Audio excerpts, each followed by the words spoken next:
What's up, you guys? Welcome back to the channel. Thank you so much for clicking on today's video. So I'm super excited to bring you this video. So I'm here with my friend Fred. We met on Instagram. Yes, You sent me a message, and you've lost 200 pounds. Yes. Now, it's been a while since I've done like an interview with someone that has like a story, and so I'm really excited to do this. So, you know, for me, I just kind of want to start from the beginning, right? So what was your heaviest weight? My heaviest weight was about 415. 415. So, geez, man. How tall are you? 6 foot. 6 foot. All right, so like just a little bit taller than me. So like, you know, 415. Like, explain to me, how did you get to that point? Extremely sedentary lifestyle. So I was an executive at a bank. Just sedentary lifestyle. Very sedentary. Snacking all day, sitting behind a desk. So breakfast, lunch, dinner, all fast food snacks. Simple as that. How old are you? I am 41. 41. Yes. Okay.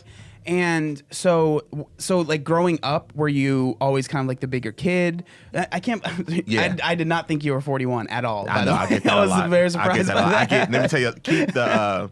I get the 31, 32. Keep those coming. I appreciate it. Yeah, that's what I thought you were gonna say. And I Yeah. was like, so when you said it, I was like, wait a second, I need to talk about that. Okay, so growing up, you were always kind of the bigger I was kid? always a chubby kid. So were you like, when did you?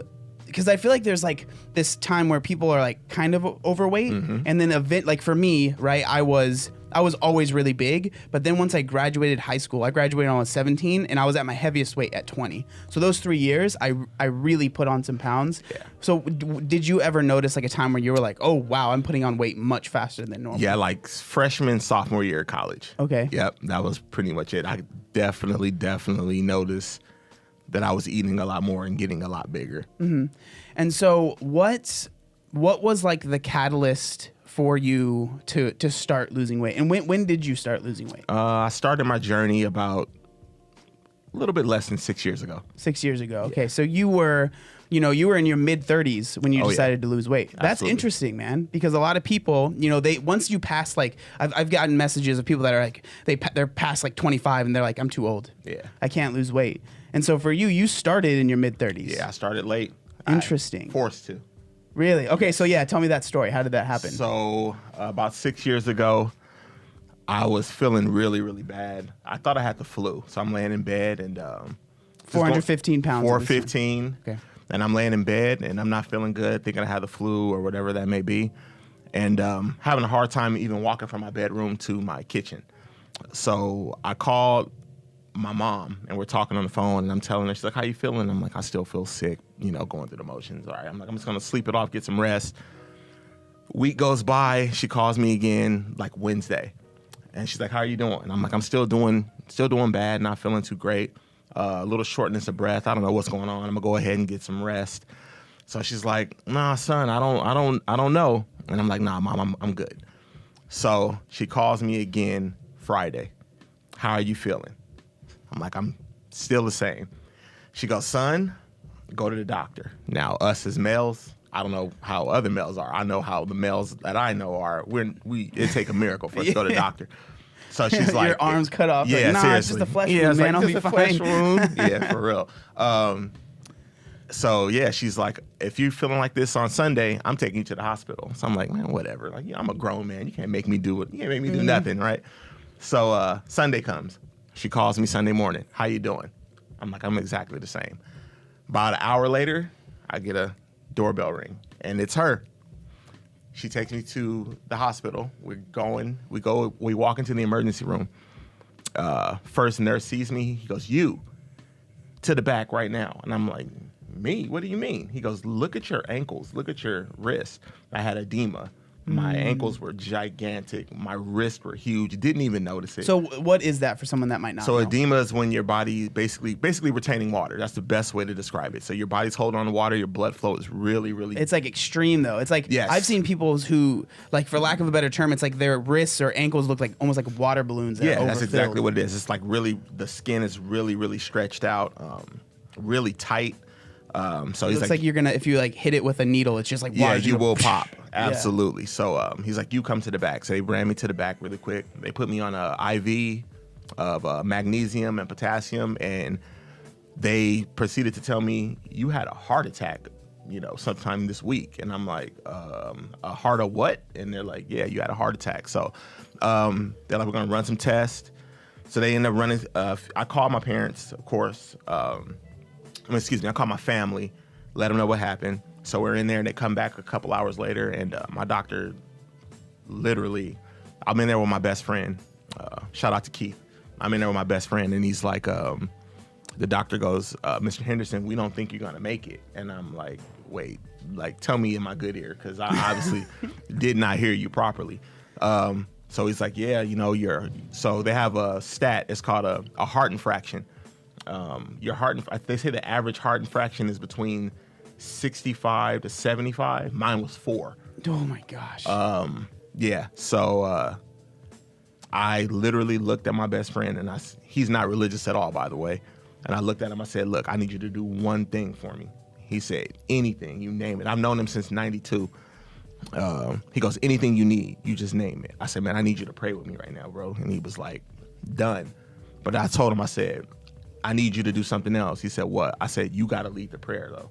Like, because I don't want it to feel selfish. So he bowed his head, and we prayed. And then I looked at him, and I was like, bro, I'm going to do something. My doctor told me, he said, maybe you should invite your friends and family down here, because this might be it. So I did. I called. I was a manager at a bank. So all my executives came down, all my family. The nurses actually said, they were like, is this your church? I'm like, nah, this is just friends. Like, this is friends and family. And she was like, man, you're loved. Mm-hmm. So I started to put that into perspective. So I started to think about my mom having to bury her son. Then I started thinking about my nieces and my nephews having to bury their uncle. And I always tell this, I say burying me because I like cheeseburgers and pizza, right? So I felt selfish. Then I told myself at that point, I said, God, if you let me out of here, I'll become a force, a wrecking ball. Those are the exact words I used. I said a force, a wrecking ball. Like I'll be a messenger. I'll be the biggest messenger for health and wellness that you've ever created. And I got out of the hospital on July 25th, because that's my best friend's birthday. I'll never forget. And I'm driving home. Well, my mom was driving me home. And I stopped at CVS.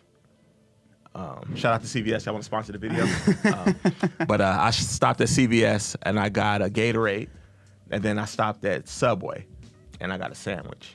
And because that's the only healthy things that I knew, right? Bro, you sound just like me. Yeah, that's like when I started losing weight, I got a haircut, and then I went. Yeah. I was like, I need to change something. I got a haircut. I bought water. I went to Vaughn's, bought water, and I got sandwiches. Yep. And I was like, I don't know what else is healthy. So yeah, that's it. And then I got home, and I remember telling my mom, I was like, yo, like I need a ride to the gym. I need a membership. And she was like, you just got out the hospital. Like, no. And I told her again, like, I need a ride. So I asked my cousin, give me a ride. She was like, no, I'm not giving you a ride. Like, you're not going. Mm-hmm. And I was like, bullshit. Mm-hmm. Watch this. I live in the desert. I live right outside of Los Angeles in the desert. Summer, it was July. It was 125. Mm-hmm. Let me tell you something. I kid you not, brother. I got up, I got dressed, I walked to the corner, I got on the 33 bus to the 54 bus, and it dropped me off in front of a gym. And I did that every day of the summer, sometimes twice a day, every day. And I worked out, and I would go on YouTube. That's how I found you. I would go on YouTube, Instagram, and I would look up fitness influencers or people that have done it. And whatever you guys said, do. If y'all said, like, say the alphabet backwards and do push-ups, that's what I did. Like, that's what I did. People in the gym like, what's Fred doing? They're like, man, what is this dude doing? But yeah, like, man, I would do it all, man. Like, and I just grinded and grinded and grinded. And then it started to come off. The weight started to come off, and then I started to feel bad. I thought it was, for anybody watching this, let me tell you something. Weight loss isn't about being the buffest guy in the room. It's not about being the strongest guy in the room, the leanest guy in the room. That's not what it's about. My favorite thing about the gym, before I even get off topic, is the gym is the only place on God's green earth that you can go in and you can see yourself improve every day. And there's no denying it. If you did 10 reps yesterday and you're doing 11 reps today, it's progress. You cannot deny the progress. Anything else could be up for speculation. Well, am I better today? Am I? Not the gym. That's the beauty of it. That's why a lot of people end up loving it.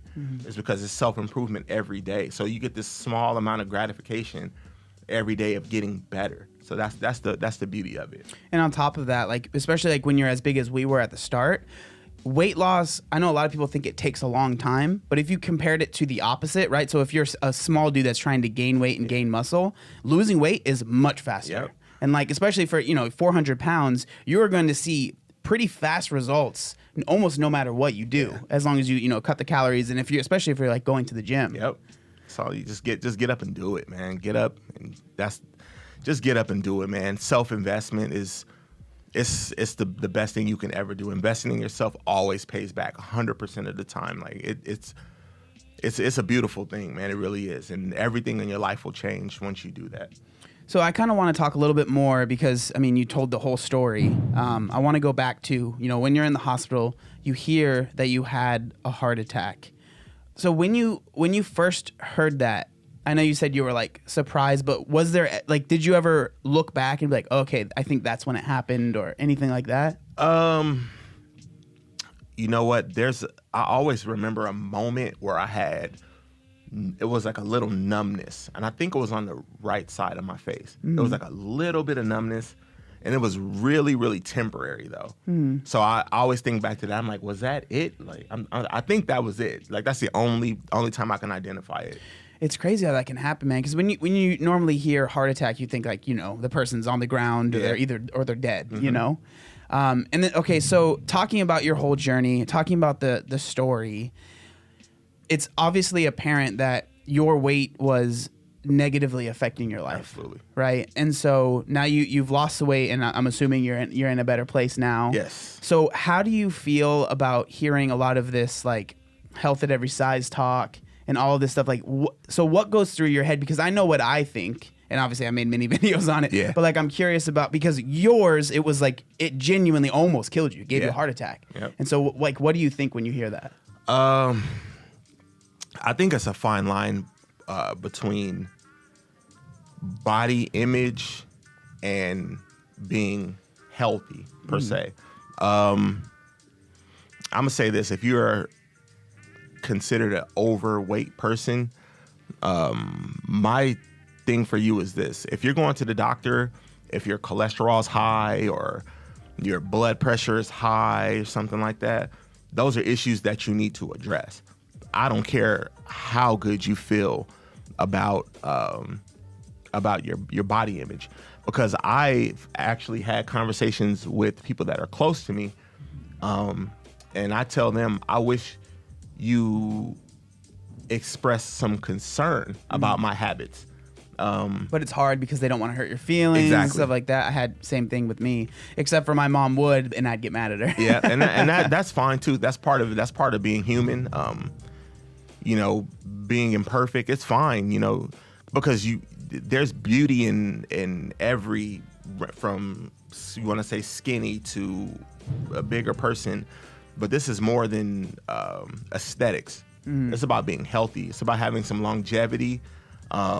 It's about building good habits, because you got to understand, you transfer those habits to people around you. Another thing about fitness that I realized really, really quickly, the biggest thing, the reason people respect people that are in shape, it's not because of the physique. It's because of the discipline it takes to get those physiques. Like yourself,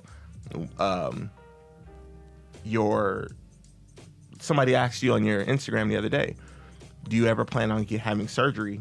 And you're like, no. I just, like me, I have loose skin. I say it out loud. I have loose skin, but that's not my, fitness is more than a six pack to me. Like, I know I'm in good shape. I know you're in good shape. Me being aesthetically pleasing to somebody isn't the goal.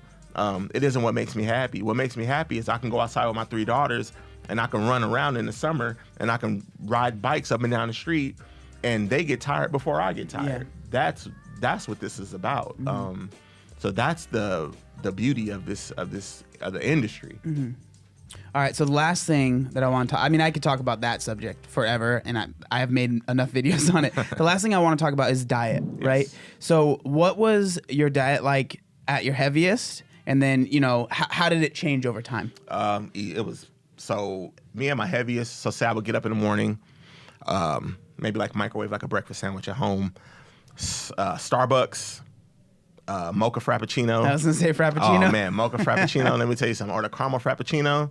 I do one of those. Get to work. First break.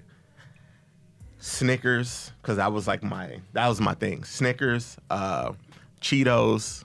I know it's so terrible. And then lunch, fast food. So like when you say fast food, how much? Oh man, we talking about do you know like for all order? my Cali people, In and Out, 3x3, spread pickle only, grilled onions and raw onions. Holla at your boy. Dang, all right. But extra large Dr. Pepper. Did you drink a lot of soda? Oh my gosh, man! Let me tell you something, man. Soda, they owe me money, man. Yeah, they owe me money. It's what I've noticed is people that get as big as we were. There's usually just some really. I mean, there's a lot of bad habits, but there's some really bad habits that aren't noticed when you're that size. Like for me, it was soda. Oh, man. Like I knew it was bad, but looking back, I mean, I was drinking 2,000 calories a day in soda most days. Easy, so easy. Yeah, I told somebody the other day. I told a client because somebody told me they were like I had really bad habits. Like, man, I was 400 pounds. Your habits, I'm like, you're like 50 pounds overweight. Like, you don't know what a bad habit is. I'm like, I'll show you what a bad habit is. I mean, we're talking about ordering 2 pizzas from Domino's with 2 liters. I would knock out 2 liters like nothing. Like it was. You're just like, it's just liquid. Yeah, exactly. And it's easy calories to consume. Yeah. So yeah, then so like after that for lunch, come back, same thing on my second break. Second break, more candy, chips, and then on the way home, I'd stop it and get fast food, McDonald's or whatever was there. And then you know how it is because you built those sedentary habits. So you'll go home and you might start playing a video game, and then eating chips or something. Bring on, more bad foods. So that's all. Just consuming just countless amounts of calories. One of the best things I can tell people is this also.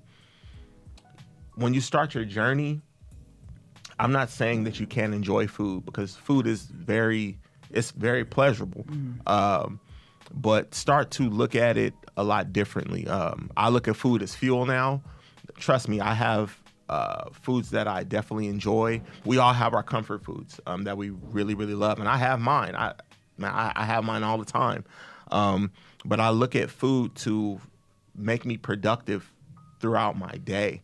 That's how I look at food now. And it really creating that relationship. When you create that relationship, when you have a cheat meal, it doesn't feel like you're doing something bad. And that's the thing. So I even like to take the word cheat meal out because cheat, it insinuates like what are you cheating on? Yeah, it insinuates you're doing something wrong. So they say the word diet is from the word dietis, which means way of life. So it's just a way of life. Yeah. You're just changing your lifestyle.